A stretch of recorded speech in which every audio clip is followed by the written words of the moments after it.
मैंने कभी इतना अनुशासित लड़की नहीं देखा जो छोटी उम्र से ही फांसी के तख्ते पर सोती है। एक सेकंड भी देर से उठने पर पहली चीज जो करती है वह है अपने भाई को जिंदा दफनाना। उसकी माँ भी एक बड़े बेटे की तरह है। दादी की अस्थियों से आईने का मेकअप करती है, दादा की अस्थियों को फाउंडेशन के रूप में इस्तेमाल करती है और फिर एक ड्रिल लेकर कमर को कसती है, स्टेपलर से कान में पियर्सिंग करती है, फिर वह एक गुलाब की टहनी लेकर चलती है क्योंकि आज उसका बड़ा दिन है। लेकिन जब भी लोग उसे देखते हैं वे दूर भाग जाते हैं क्योंकि उसका पति एडम्स परिवार का सदस्य है। इस तरह का संबंध गाँव वालों को और भी डराता है, इसलिए सभी एकत्रित होकर एडम्स परिवार को बाहर निकालने की योजना बनाते हैं। कई गाँव वालों के घेरे में एडम्स परिवार केवल भागने के लिए मजबूर होता है। भागते समय छोटी हाथ गाड़ी चलाने की जिम्मेदारी लेती है, लेकिन गलती से एक राहगीर से टकरा जाती है। जब देखा तो वह एक पागल था जो बटलर की नौकरी के लिए बिल्कुल सही था।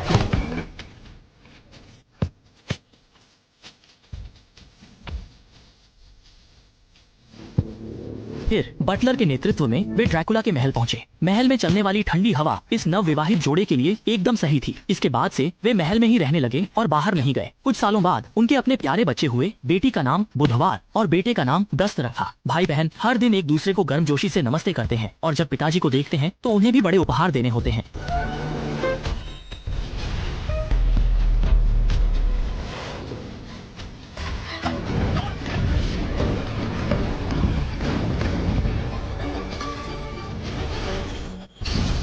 माँ और भी बोर हो गई हैं। बिना किसी काम के कब्र के पास चाय पीना पसंद करती हैं। पालतू जानवर भी मांस खाने वाले पौधों से छिपते हैं। बटलर को बहुत फुर्सत मिलती है तो वह घर में थोड़ी अस्थियां छिड़क देता है। पति के बड़े सिर से परेशान होकर वह उसे सिर की मालिश देती है।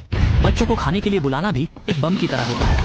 एडम्स परिवार शिष्टाचार पर बहुत ध्यान देता है। खाने की मेज पर बैठने से पहले हाथ धोना नहीं भूलते। फिर दादी का भव्य आगमन होता है जो न केवल दंपति को ढेर सारे पैसे देती है बल्कि पोते के लिए भी सुगंधित मिठाइयाँ लाती है। उस दिन एक सफेद गुब्बारा उड़ता है।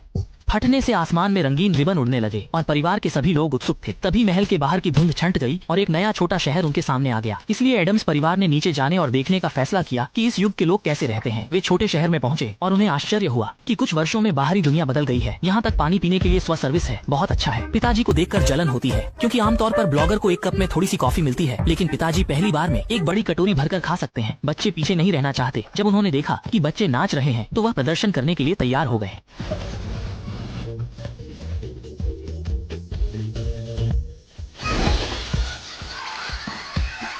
जल्द ही उनके अजीब व्यवहार ने एक महिला का ध्यान खींच लिया। महिला के पास एक रियल एस्टेट कंपनी है और वह एडम्स परिवार के साथ दोस्ती करना चाहती है। उनकी पहली मुलाकात का तोहफा है उनके घर की सजावट में मदद करना। यह सुनकर वे बहुत खुश हो गए और बिना किसी हिचकिचाहट के महिला को अपने घर बुला लिया। लेकिन वे बिल्कुल नहीं जानते थे कि खतरा धीरे धीरे नजदीक आ रहा है। वे जब घर में दाखिल हुए तो उन्हें डर से आधा मरने का अनुभव हुआ। न केवल कालीन चिल्ला रहा था, हाथ भी चल रहे थे और एक बच्चा दीवारों पर इधर उधर चल रहा था। लेकिन महिला को इससे कोई डर नहीं था। फिर कुछ लोग कोने में गए, लेकिन वहाँ एक गहरा गड्ढा था जिससे महिला पूरी तरह से चौंक गई। तभी माँ ने अपनी लंबी स्कर्ट को हल्का सा खींचा और अनगिनत चींटियां बाहर निकल आईं।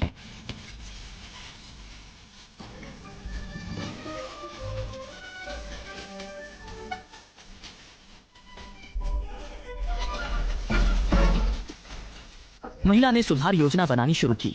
उन्होंने बटलर को लोगों को भेजने के लिए कह दिया। महिला का बेटा यूयर बुधवार से मिला। बुधवार को पता चला कि स्कूल नामक जगह है जहां होमवर्क होता है। यूयर महिला के साथ चली गई। महिला ने ऑनलाइन प्रचार करना शुरू किया। बुधवार ने स्कूल जाने की इच्छा व्यक्त की। अगले दिन बुधवार ने देखा कि यूयर को लोग तंग कर रहे हैं।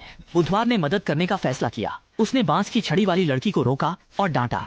बुधवार की आंखों में देखकर उसने फैसला किया। बुधवार ने एक रहस्यमय मशीन बना ली। उसने स्विच दबाया और विद्युत धारा बेकाबू हो गई। मरे हुए मेंढक जीवित हो गए। बुधवार ने इशारा किया। मेंढक बांस की छड़ी वाली लड़की के चेहरे पर कूद पड़े। महिला ने उसका फोन छीन लिया। उसने घर छोड़ने का फैसला किया। जब उसने खोजने में मदद की तो महिला के गुप्त कक्ष में पहुंच गई। वहां निगरानी उपकरण थे। पता चला कि महिला छोटे शहर के निवासियों की हर हरकत पर नजर रख रही थी। महिला ने प्रचार का उपयोग करके निवासियों को उकसाया ताकि वे एक परिवार को भगा सकें। यह सब बुधवार ने देखा। मरे हुए मेंढक अचानक जीवित हो गए। फिर बुधवार ने हाथ उठाया और इशारा किया और सभी मेंढक बांस की छड़ी वाली लड़की के चेहरे पर कूद पड़े, जिससे वह आधा डर गई। इस वजह से बुधवार को कुछ छोटे प्रशंसक भी मिल गए। यूयर ने तो उसकी ड्रेसिंग तक की नकल करना शुरू कर दिया। महिला ने जब यह देखा तो उसने उसका फोन छीन लिया। दरअसल बुधवार में भी बदलाव आ रहा था। उसने प्यारी कपड़े पहनना शुरू कर दिया, लेकिन इस बदलाव से उसकी माँ बहुत खुश नहीं थी। उसने उसे स्कूल जाने से मना किया और किले में रहने के लिए कहा, जैसे पहले की जिंदगी जीने के लिए। लेकिन बुधवार को दोस्तों की जिंदगी बहुत पसंद थी, इसलिए उसने घर छोड़ने का फैसला किया। वह रात में यूयर के घर गई। उम्मीद थी कि कुछ दिन वहाँ रह सके। जब उसे पता चला कि उसका फोन छीन लिया गया है तो बुधवार ने उसके साथ घर में खोजने में मदद की, लेकिन अनजाने में उसने एक तंत्र को सक्रिय कर दिया। और महिला के गुप्त कक्ष में पहुंच गई। वहां पर निगरानी उपकरण भरे हुए थे। पता चला कि महिला हमेशा छोटे शहर के निवासियों की हर हरकत पर नजर रख रही थी। तभी महिला अचानक वापस आई और जब उसने देखा कि रहस्य उजागर हो गया है तो उसने उन्हें सबको बंद कर दिया। फिर महिला ने सभी नगरवासियों को इकट्ठा किया और पहले से बनाए गए प्रचार का उपयोग करके निवासियों को एक साथ मिलकर दांत निकालने के लिए उकसाया ताकि वे एक परिवार को भगा सकें। और यह सब बुधवार ने अपनी आंखों से देखा। इस समय एडम्स परिवार अपने छोटे भाई के लिए वयस्क समारोह आयोजित कर रहा था और लूज मोशन के कारण वह मंच पर चढ़ते ही एक बड़ा पत्थर कमरे में गिर गया। महिलाएं पहले ही गांव वालों के साथ मिलकर हमला कर चुकी थीं और एडम्स परिवार को इस हमले का कोई अंदाजा नहीं था। इस समय पिता ने बेटे से कहा, यह तो लूज मोशन का खास खेल है।